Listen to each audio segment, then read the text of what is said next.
Hello students, welcome to the NEET special series. This is part 2 video जहाँ पे आप लोगों को 20 to 40 क्वेश्चंस फिजिक्स का question solve along with proper explanation solve करवा के दूंगा।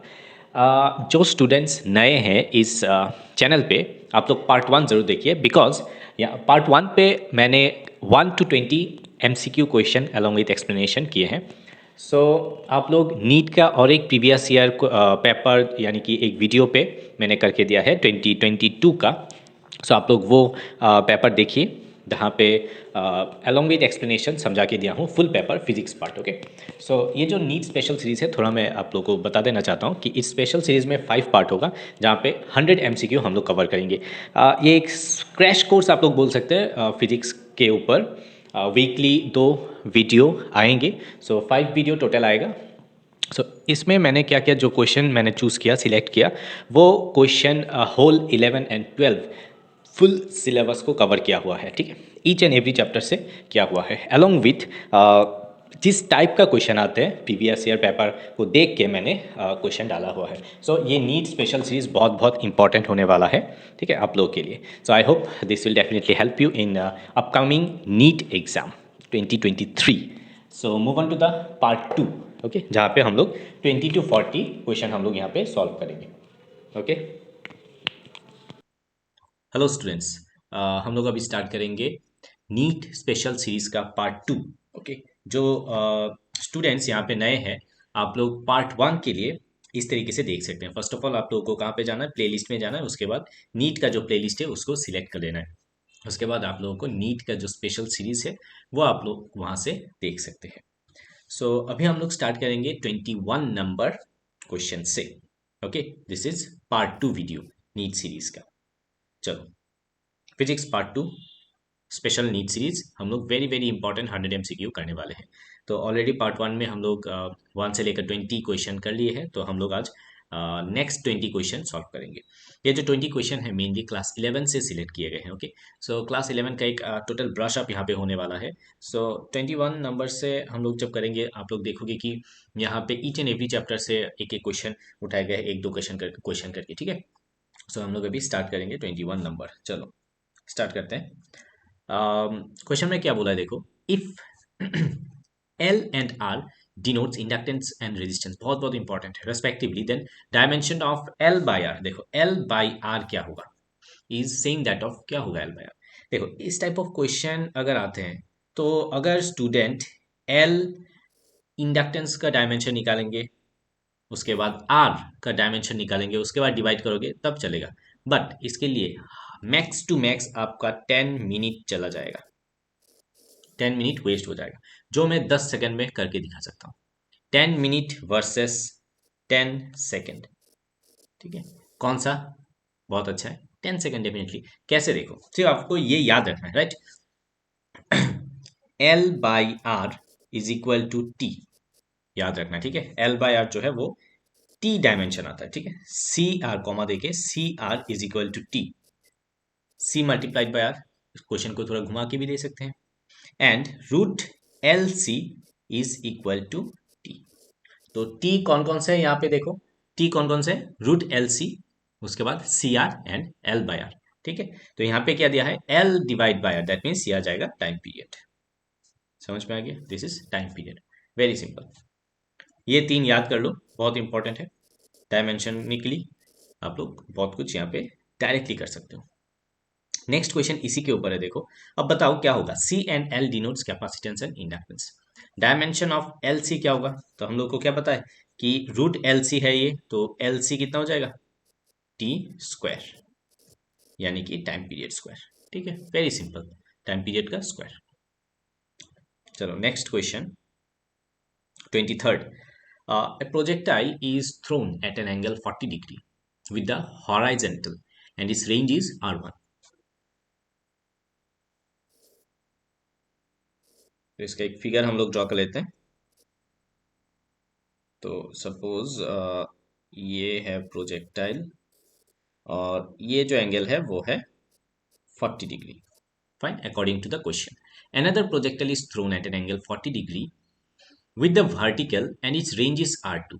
अभी और एक प्रोजेक्टाइल यहाँ पे थ्रो किया, सपोज इस तरीके से, जो एंगल है, ये एंगल बनता है 40 डिग्री वर्टिकल के साथ। अभी एक में आ रहा है यहाँ पे R1, और ये जो जाके गिरेगा ये कहाँ पे गिरेगा, इसका जो रेंज है वो है R2। ठीक है, अभी क्वेश्चन में क्या दिया है कि R1 एंड R2 के बीच क्या रिलेशन है। देखो, हर समय याद रखना, अगर कोई प्रोजेक्टाइल थीटा और 90 माइनस थीटा एंगल में गिरता है तो दोनों का रेंज सेम होगा। क्या सेम होगा? सेम रेंज होगा। ठीक है, समझ में आ रहा है? दोनों का सेम रेंज होगा, ये पार्ट थोड़ा याद रखना। दैट मीन्स अगर ये 40 है तो ये भी 40 है, दैट मीन्स ये एंगल कितना आ रहा है? 90 माइनस 40 यानी कि 50। तो 50 डिग्री और 40 डिग्री पे दोनों का सेम होगा। समझ में आ रहा है? बहुत इंपॉर्टेंट है। तो यहाँ पे हो जाएगा R1 इक्वल टू R2, ये नहीं होगा, R1 equal to R2, option A हो जाएगा आंसर इसका। करेक्ट। चलो next question. A ball is projected upward from the top of a tower with a velocity 50 meter per second, making an angle 30 degree with the horizontal. Okay, horizontal के साथ 30 degree कर रहा है। Okay fine, तो हम लोग लिख सकते हैं कि theta is equal to 30 degree यहाँ पे। ठीक है, वेलोसिटी कितना है? 50 मीटर पर second. Height of the tower यानी कि h is equal to 70 metre. After how many seconds, यानी कि टाइम निकालने के लिए बोला है, from the instant of throwing will the ball reach the ground. वापस कितना टाइम में आएगा projectile? Projectile motion related question है ये, पहला वाले भी प्रोजेक्टाइल रिलेटेड था, प्रोजेक्टाइल रिलेटेड, तो प्रोजेक्टाइल रिलेटेड क्वेश्चन आने का बहुत चांसेस है इस बार। ठीक है, तो यहाँ पे देखो, हाइट ऑफ द टावर दिया है, यानी कि वाई एक्सिस में, डेफिनेटली ना। तो अगर ये एक प्रोजेक्टाइल है तो हाइट यानी कि क्या? इस डायरेक्शन, ये height, height of the projectile 70 from the top of a tower with a velocity making angle with the horizontal. Height of the tower is okay, okay. मैंने यहाँ पे कुछ गलती कर दिया। ये क्वेश्चन में क्या बोला है देखो, ये एक टावर है। ओके, ये एक टावर है जिसका हाइट है 70 मीटर। बॉल प्रोजेक्ट किया है यहाँ से, यहाँ से प्रोजेक्ट किया है 50 मीटर पर सेकेंड से कुछ 30 डिग्री ऐसे गिरा है, 30 डिग्री एंगल से, और ये 50 मीटर पर सेकेंड। ओके, तो ये ग्राउंड में पहुंचते पहुंचते कितना टाइम लग जाएगा, राइट? तो देखो, हाइट यहाँ पे 70 मीटर दिया है। ठीक है, तो इसके ऊपर से हम लोग थ्रो कर रहे हैं, फाइन। तो अगर हम लोग वी वाई पकड़ लेते हैं, वी वाई कितना हो जाएगा? एक्स एक्सिस में कॉस थीटा, वाई एक्सिस में साइन थीटा, यानी कि वी यानी कि 50 साइन थीटा, 50 साइन 30। तो 50 साइन 30, साइन 30 का वैल्यू कितना होता है? हाफ, 50 इंटू हाफ आ जाएगा 25 मीटर। ठीक है, ये क्या है? ये सो अगर हम लोग y is equal to u t plus half g t square use करते हैं तो क्या हम यहाँ से टाइम निकाल सकते हैं? डेफिनेटली टाइम निकाल सकते हैं। हाइट कितना हो जाएगा देखो, 70 मीटर हाइट ऊपर से दिया है, तो ये 70 मीटर हो जाएगा नेगेटिव। ठीक है, दैट मीन्स यहाँ पे हो जाएगा -70 इज इक्वल टू, यू कितना है? यू देखो, यू है 25 मल्टीप्लाइड बाई टी। ठीक है, माइनस हाफ जी को अगर हम लोग 10 पकड़ते हैं, टी स्क्वायर। ठीक है, तो इसको, ये जो इक्वेशन है, ये इक्वेशन बनाना है। ये इक्वेशन अगर बना पाओगे तो क्वेश्चन सॉल्व हो गया। ठीक है, सिर्फ इसको अभी आप लोग को सॉल्व करना है। तो इसको अगर हम लोग सॉल्व करते हैं तो इसका वैल्यू निकल के आता है -2 and t is equal to 7। So definitely ये तो नेगेटिव कभी नहीं हो सकता, तो आंसर हो जाएगा 7 सेकेंड। ठीक है, ये सॉल्व करने के बाद बहुत सिंपल सा सॉल्व है, क्वाड्रेटिक इक्वेशन को सॉल्व कर सकते हो, तो क्वाड्रेटिक इक्वेशन को सॉल्व करने से आप लोग को 7 सेकेंड मिल जाएगा। Okay, answer. चलो नेक्स्ट क्वेश्चन की तरफ चलते हैं। Two blocks of mass 4 kg and 6 kg, and होगा यहाँ पे, and 6 kg are placed in contact with each other on a frictionless horizontal table. तो एक फिगर ड्रॉ कर लेते हैं हम लोग, क्या बोलते हो तुम लोग? चलो एक फिगर इस तरीके से, एक है 4 kg,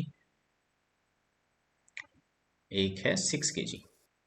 सो ये छोटा वाला सपोज 4 kg, ये है 6 kg।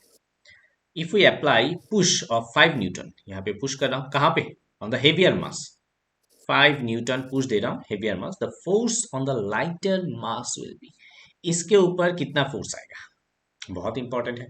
अभी फोर्स लाने के लिए एक्सेलरेशन तो चाहिए। F equal to m a, हम लोग को पता है। सो F कितना हो जाएगा 5, मास कितना है, total mass 6+4 multiplied by a, यानी कि 10। So A equal to half metre पर सेकेंड स्क्वायर, ए निकल गया, ठीक है। अभी फोर्स निकलना है किसके ऊपर, लाइटर मास, यानी कि एम ए हो जाएगा 2 न्यूटन, ठीक है। So this is the answer, very simple, बहुत सिंपल तरीके से इसको करना है। ओके, इस टाइप का क्वेश्चन फॉर्म जो है, टाइप बहुत इंपॉर्टेंट है, ठीक है। नेक्स्ट क्वेश्चन, ये क्वेश्चन बहुत बहुत इंपॉर्टेंट है, ये वाला question, this is very very important. इस टाइप का क्वेश्चन बहुत बार पूछे गए हैं नीट एग्जाम में, ठीक है।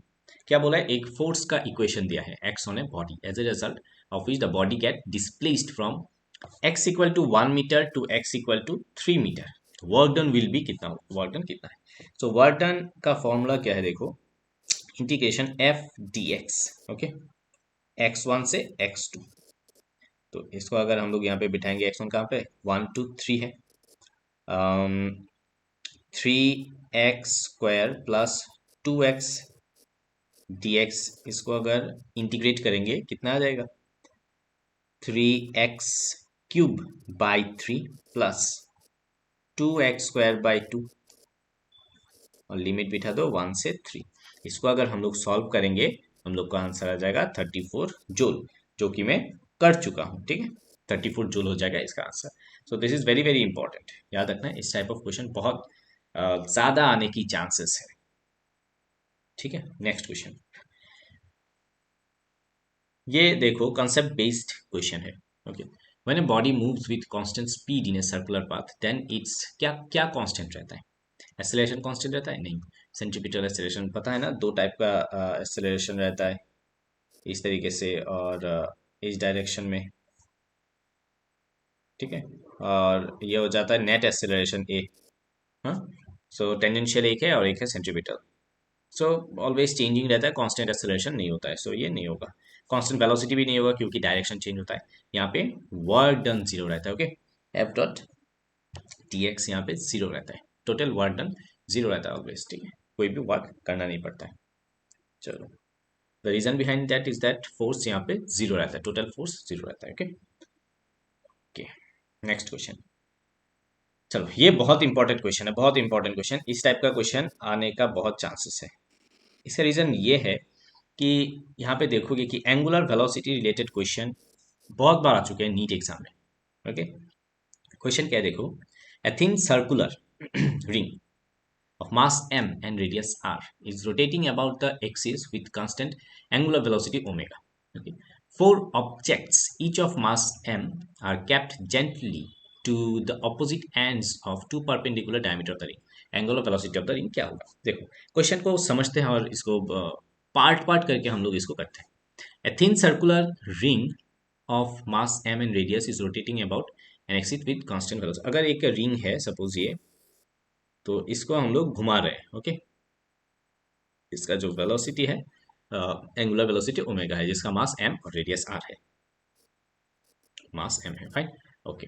Four object, each of mass कितना है, each of mass small m, are kept gently opposite end of two perpendicular diameter. Suppose यहाँ पे एक मास, यहाँ पे एक मास, यहाँ पे एक मास, यहाँ पे एक मास, तो 4m यहाँ पे ऐड हो गया, है कि नहीं, ओके। अब इसका जो एंगुलर वेलोसिटी है वो चेंज होके ओमेगा डैश हो गया, ये ओमेगा डैश कितना होगा ये निकालना पड़ेगा। सबसे पहले क्वेश्चन को समझो अच्छी तरीके से, क्या निकालना है वो देखो। अभी अकॉर्डिंग टू इस type of question always conservation of angular momentum से होता है। क्या बोला मैंने, conservation of angular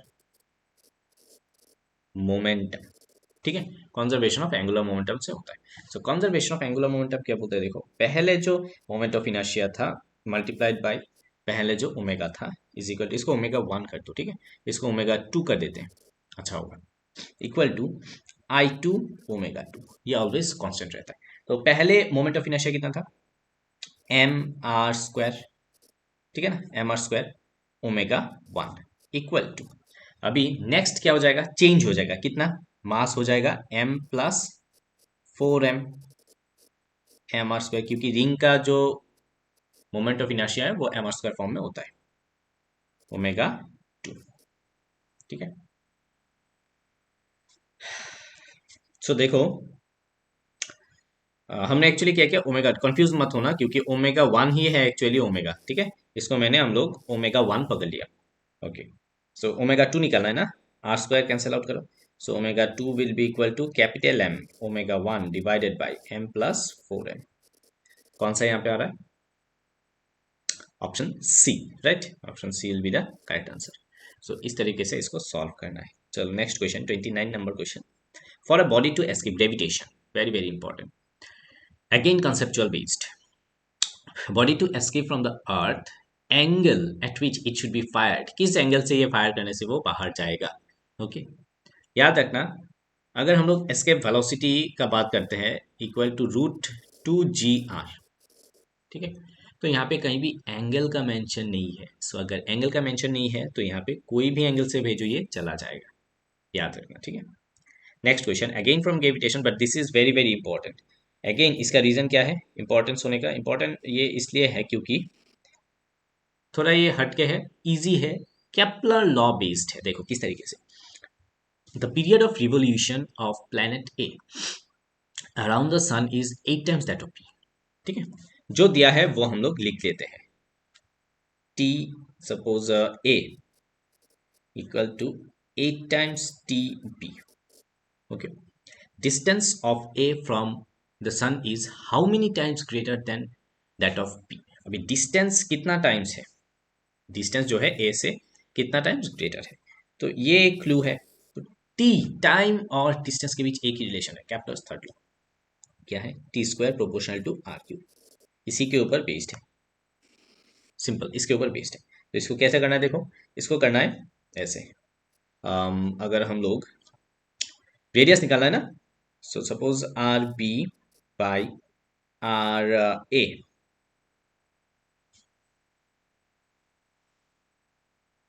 okay, how many times greater than RB ना, तो इसको हम लोग इस तरीके से लिखते हैं, देखो R निकालना है ना, यहाँ से R proportional to T to the power 2/3 लिख सकते हैं ना, तो एक काम करो, RA by RB equal to TA by TB हो जाएगा, होल टू द पावर 2/3, तो TA कितना है 8TB by TB whole 2/3, TB cancel out हो जाएगा, 8 यानी कि क्या 2 cube multiplied by 2/3, 3 cancel, 2 square, 2 square यानी कि 4 आंसर, ठीक है, तो आंसर आ जाएगा 4, वेरी सिंपल। सिर्फ आपको क्या करना है, कैप्लर्स लॉ को रिवाइज करना है, इसलिए मैंने डिफाइंड पोर्शन से उठा के यहाँ पे आप लोग के लेके आया हूँ। देखो again from elasticity chapter, bulk modulus of a spherical object is B. B क्या है, bulk modulus. If it is subjected to uniform pressure, the fractional decrease in its radius, अभी यहाँ पे fractional decrease in its radius कितना आ जाएगा, fractional decrease, देखो bulk modulus जो है B is equal to pressure divided by delta V by V, उतना तो हमें पता है ना, ठीक है, P प्रेशर है, okay, delta v by v. अभी देखो अगर हम लोग यहाँ पे और देखे यहाँ पे डेल्टा वी बाई वी को लिखते हैं, delta v by v equal to p by b, ठीक है, तो ये एक फॉर्म आ रहा है, देखो है कि नहीं, एक फॉर्म आ रहा है, आंसर इसके जैसे ही होना चाहिए। अभी डेल्टा वी बाई वी से अगर हम लोग लिखते हैं कि volume is equal to 4/3 pi r cube, क्योंकि ये स्पेरिकल ऑब्जेक्ट है, right, so delta v by v अगर हम लोग यहाँ से, दीज आर कांस्टेंट, सो 3 पहले आ जाएगा delta r by r, so that means इसको लाओ, क्या हो जाएगा, डेल्टा वी बाई वी के जगह पे 3 delta r by are is equal to p by b, यानी कि delta r by r, this is fractional decrease कितना हो रहा है, p by 3b, right. So p by 3b, p by 3b कौन सा आंसर आ रहा है, c, p by 3b, this is the answer.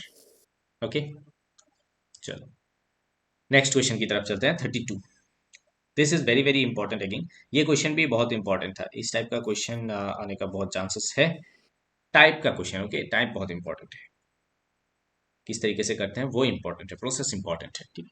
Water rises to a height h in a capillary tube, again ठीक है, fluid chapter से है। If the length of the capillary tube above the surface of water is made less than h, then अगर height जो है water जो tube का height है वो अगर हम लोग छोटा कर देते हैं, ठीक है, इसको छोटा कर देते हैं, तो अगर आप लोग को एक पार्ट अगर याद है कि राइज ऑफ लिक्विड जो होता है वो इनसफिशियंट हाइट से भी चलता है, ठीक है, यानी कि हाइट अगर कम होता है तो वहां पे क्या होता है, एडजस्ट कर लेता है इस तरीके से, वाटर वाटर इस तरीके से एडजस्ट कर लेता है, right. That means water does not rise at all, ये तो नहीं होगा। Water rise up to the tip of the capillary tube and then starts overflowing like fountain, ऐसा भी नहीं होगा। Water rises up to top of the capillary tube and stay there without overflowing. Okay, next question, next option देखते हैं। Water rises up to a point little below the top and stage there, थोड़ा कम नहीं होता है, तो option C will be the answer, ठीक है। स्टे देयर विदाउट ओवरफ्लोइंग, यहाँ पे ओवरफ्लो नहीं होगा। चलो next question 33, this is the most important question आज का। इंपॉर्टेंट इसलिए है, इसको थोड़ा देख लो क्यों इंपॉर्टेंट है, बिकॉज ऑफ दिस 3 बार आ चुका है यही क्वेश्चन, यही क्वेश्चन चौथी बार आने का बहुत चांसेस है, थोड़ा घुमा के भी दे सकता है। इसको सॉल्व करते हैं, ठीक है, ये पीबीएस क्वेश्चन है, ठीक से हम लोग इसको सॉल्व करते हैं। चलो क्या दिया है देखो, क्वेश्चन क्वेश्चन को समझते हैं। कोफिशिएंट ऑफ लीनियर एक्सपेंशन, अब इससे अंदाजा लग गया है कि ये थर्मल एक्सपांशन ऑफ मैटर से है, of brass and steel rods alpha 1 and alpha 2 जो गिवन है।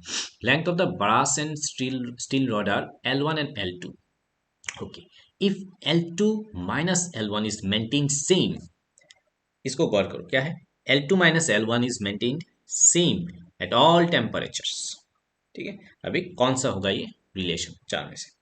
सो अगर आप लोग को पता है इसका जो एक फॉर्म है 1 प्लस अल्फा डेल्टा टी, ठीक है, length wise expansion, coefficient of linear expansion alpha, ठीक है। यहाँ पे क्या बोला है देखो, डेल्टा एल ब्रास के लिए, right, equal to, this is delta L ना, this is delta L, L2 minus L1 equal to delta L in case of steel, ये दोनों का सेम है delta L. Okay, that means इस question को, इस इक्वेशन को अगर हम लोग तो घुमा के लिखते हैं, देखो एल डैश माइनस एल हो जाएगा एल अल्फा डेल्टा टी, तो ये दोनों के लिए इक्वल है, L1 अल्फा 1 डेल्टा टी।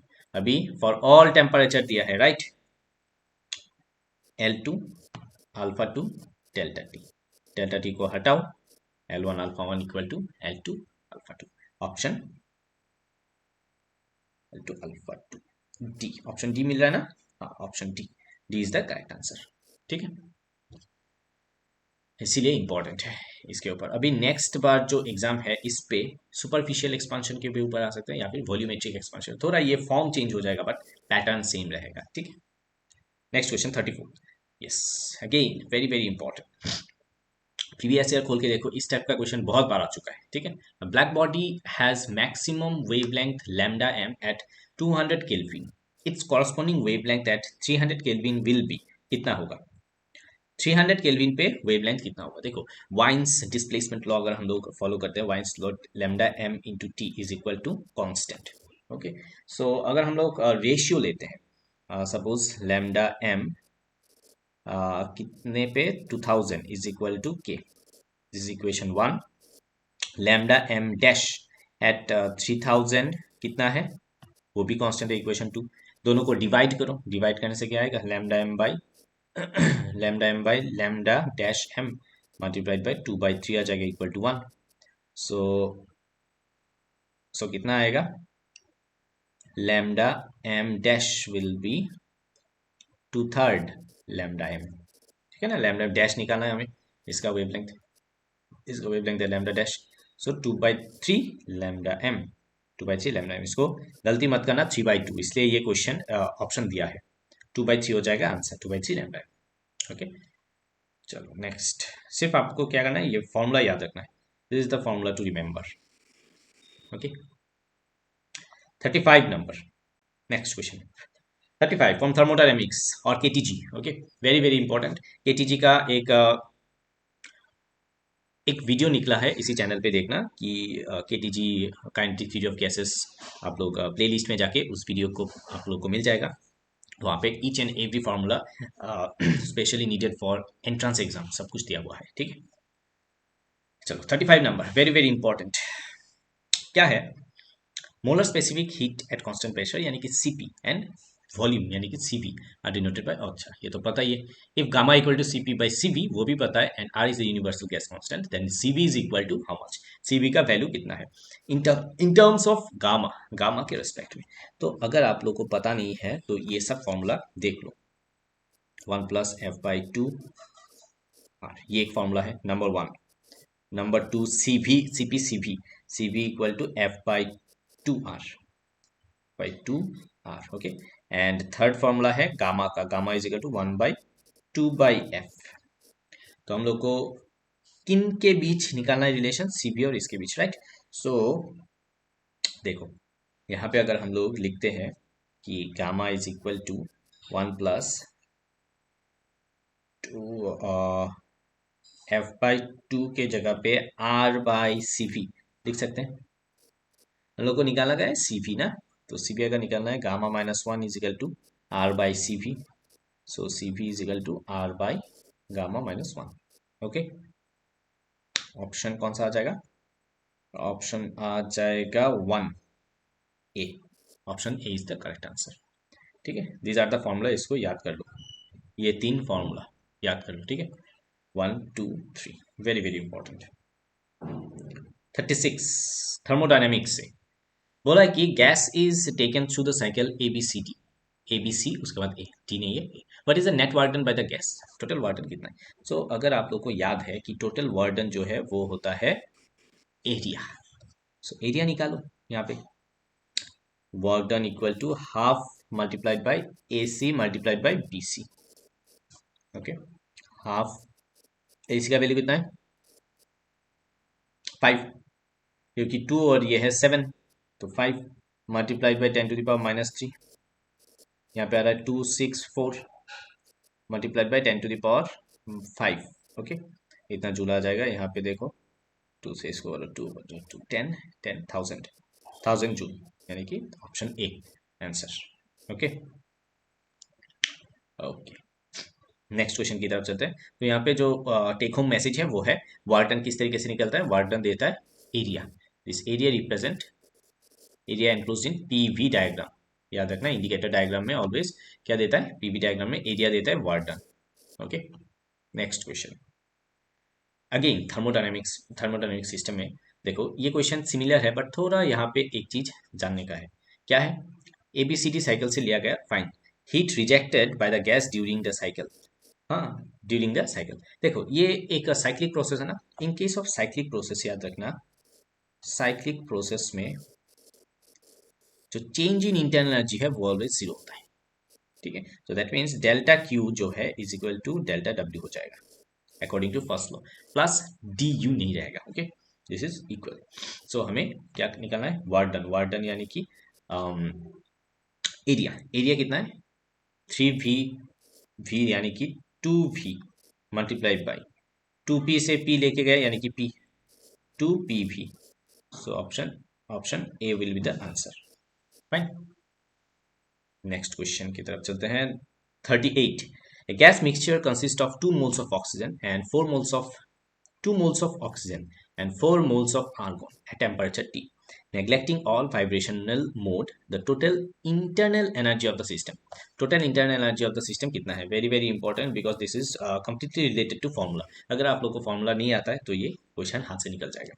क्या है इंटरनल एनर्जी का फॉर्मूला है F/2 nRT, इसीलिए बोला कि काइनेटिक थ्योरी ऑफ गैसेस का जो वीडियो है वो देख लो सबसे पहले, नोट इट डाउन। ठीक है, this is the formula, very very important. Okay क्या बोला देखो, सो एफ डायटोमिक के लिए, क्योंकि ऑक्सीजन क्या है, डायटोमिक है, डायटोमिक के लिए डिग्रीज ऑफ फ्रीडम होता है 5, और एफ मोनोएटोमिक के लिए होता है 3। जो एफ का वैल्यू है ये एफ है, एफ का वैल्यू यहाँ पे आ जाएगा। एन तो दिया हुआ है, this is N, N R तो आर है, R T, so that means क्या हो जाएगा, यू इज इक्वल टू देखो 5/2, यहाँ पे 2 मोल्स है आर टी, प्लस 3 हो जाएगा सेकेंड वाला में, आर्गोन में 3/2, कितना मोल है आर्गोन का, 4 mole into are T, so cancel out करो, यहाँ पे आ जाएगा 6 + 5 11, 11 R T which is option D. Very very important formula base है, छोटा सा फॉर्मूला है, इसको याद रखना है। एसएचएम पार्ट से क्या बोला है कि x is equal to a cos omega T दिया है, x डिस्प्लेसमेंट है, ओमेगा फ्रीक्वेंसी है, fine. Which one of the following graph shows correctly variation with a means acceleration, याद रखना है acceleration with t, acceleration versus time का graph कौन सा होगा। तो इसके लिए देखो सबसे पहले गिवन क्या है, देखो गिवन है हमें एक्सेलरेशन वर्सेस निकालना है ना, सो गिवन है x equal to a cos omega T, this is given right, so इससे वेलोसिटी निकालो, उसके बाद एक्सेलरेशन निकालो, क्या होगा minus a omega sine omega T, fine. Acceleration निकालो, एक्सेलरेशन क्या है dv/dt, अब एक्सेलरेशन में माइनस a ओमेगा स्क्वायर, यहाँ पे आ जाएगा साइन का cos ओमेगा टी, तो दिस इज कांस्टेंट, माइनस एक है कॉस का है, तो माइनस देखो ध्यान से देखना, दिस इज माइनस और ये है कॉस का ग्राफ, ग्राफ आएगा कॉस का but with a negative sign, so option हो जाएगा देखो सी, क्योंकि ये माइनस कॉस का ग्राफ रिप्रेजेंट कर रहा है। कॉस थीटा ऑलवेज स्टार्ट होता है यहाँ से या यहाँ से नेगेटिव है, ठीक है, माइनस रिप्रेजेंट दिस पार्ट, बाकी सब देखो जीरो से स्टार्ट नहीं होगा, ये भी जीरो से स्टार्ट नहीं होगा, ये पॉजिटिव वाला है, पॉजिटिव यहाँ पे नहीं है, नेगेटिव है, okay. Last question of this session, next हम लोग नीट स्पेशल सीरीज का पार्ट 3 निकालेंगे, जहाँ पे 41 से 60 क्वेश्चन हम लोग सॉल्व करेंगे, but that will be totally from class 12, okay. So यहाँ पे देखो क्या है, डॉपलर इफेक्ट से, नहीं डॉपलर इफेक्ट नहीं, ये बीट्स का क्वेश्चन है, बीट। सो बीट के लिए हम लोग को अगर फॉर्मूला लिखना पड़ता है, F1 minus F2 will be equal to B, beat frequency. क्या बोला है देखो, सबसे पहले इस टाइप ऑफ क्वेश्चन जो है, क्वेश्चन बड़ा होता है, घुमा के देता है बट इजी रहता है, ठीक है, सिंपल एक ही फॉर्मूला है, इसको यूज करके करना है, इस फॉर्मूला के हेल्प से सब टाइप ऑफ क्वेश्चन, इस टाइप ऑफ क्वेश्चन तुम लोग सॉल्व कर पाओगे। देखो क्या है, source of unknown frequency gives 4 beats, ठीक है, अननोन फ्रीक्वेंसी है, unknown frequency gives 4 beats, suppose F है unknown frequency, 4 beats when sounded with a source of known frequency 250 hertz, ठीक है।